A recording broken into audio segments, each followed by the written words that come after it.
Pierce Brosnan continues his run as a gray-haired badass in a movie called Survivor, and Pierce Brosnan is the reason why I wanted to see this movie, because I like him. He used to be James Bond, you know. I do know. Yes. And then seeing him in something like this makes me feel really bad for him because he used to be James Bond. He's pretty good in this movie. This is a quirky, weird thriller thing with Milla Jovovich in the main role of somebody that types a lot on computers. Yeah, listen, I love her. Yeah. Wish she had something better than this. She feels miscast, doesn't she? She was miscast in Yes. this, absolutely. Also, let's talk about the name, though. Survivor. It's a terrible name for a movie. Terrible name for a movie. It's a TV show. Because it's a reality TV show, number one. But Jeff also, Probst is not in this movie.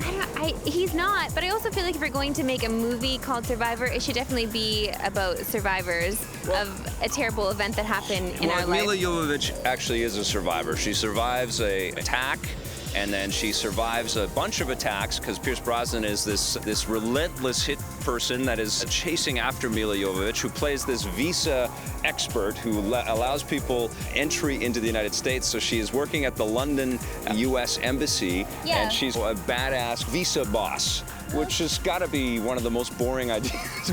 It's true, yeah. Thriller in some ways, you know? She's brought in to deal with a threat they thought would happen. All that storyline that took place in the beginning of this movie is still a little bit confusing to me. I'm not sure why exactly they brought her in. Dylan McDermott is in this as well. I do like seeing his face. I enjoy him. Yep. Again, I also feel like he's got a lot of gravitas. He does, and he has not changed in about 100 years. He hasn't changed. I'm wondering what he's doing. Yeah. Maybe he's got the Victor Lucas solution. Okay. But he is okay in this too, and I feel like there's supposed to be some kind of love connection between him and Milla's character, but I just don't feel any of it. It's too thrown together for me. There is no emotional hook in this There's at no all. emotional hook. There's things to kind of engage your eyeballs and sort of bring you into what you're seeing, but there's no emotional payoff. You don't really care that Milla Jovovich's character is in this much jeopardy.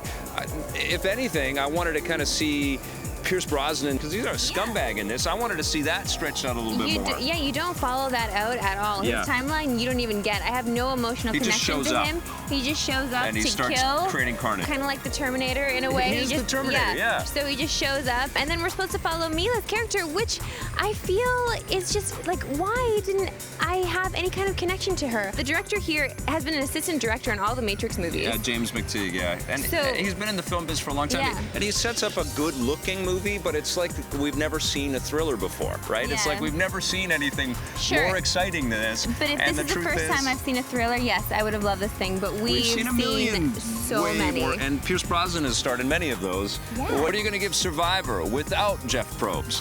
Without Jeff Probst, my God, how can I even watch this thing? It gets a 5. It gets a 5.5 from me.